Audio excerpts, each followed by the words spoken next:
All right, so let's keep this thing moving here, okay? So now we're going into usability organization. Both of these systems have a phenomenal preset and sound browser. There is no question about it. Keyboard compatibility is outstanding, whether you own a Komplete controller or anything in the family line of Arturia. Compatibility is great. Everything just works. It's wonderful.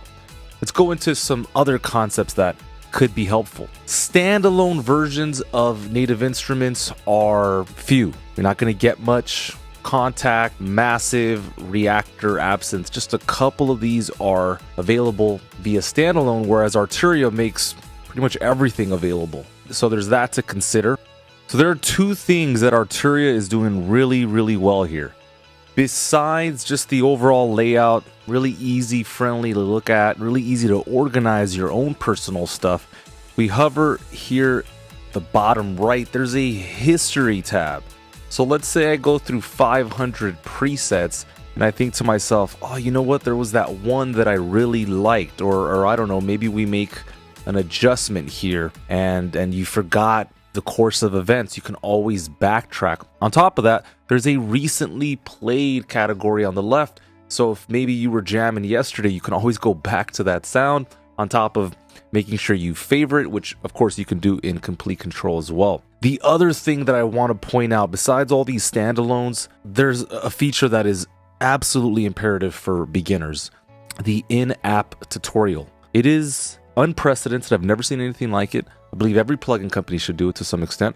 If I click on the gear icon here and I go to tutorials, look at this. Isn't this amazing? So let's say I want a general introduction on this synthesizer. You can go ahead and start learning right away. Why don't I resize this and let's get an introduction into this synthesizer, the DX7. FM synthesis went viral when the DX7 was introduced in the 1980s.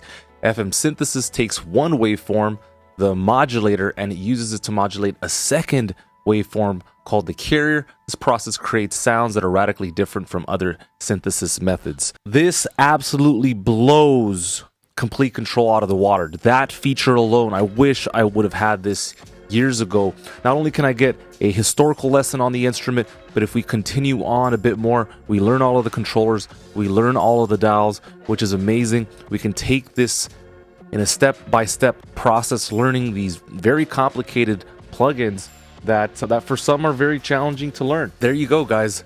Just another reason to look at Arturia and really take a cold, hard look. Is this something better for me? Is this a better decision for my music? And is it a sound decision for my career? So again, Native Instruments doesn't have many standalones. So if you want to spend time with the instrument, you're not going to be able to do it with most of them. And then as far as my understanding goes, we don't have a history tab with Native Instruments. So in this way, again, Arturia takes the W. This is just incredible what we're able to experience these days, and really at a low cost. So in terms of organization, I think they both work quite well. I personally like the Analog Labs aesthetic a little bit more. The history tab is phenomenal as well, especially for beginners. In my estimations, this is obviously subjective, but I think the synths sound better as well. And we're actually going to start doing some of those tests where we play and compare the synthesizers. So let's get right into it. I'll catch you in the next video.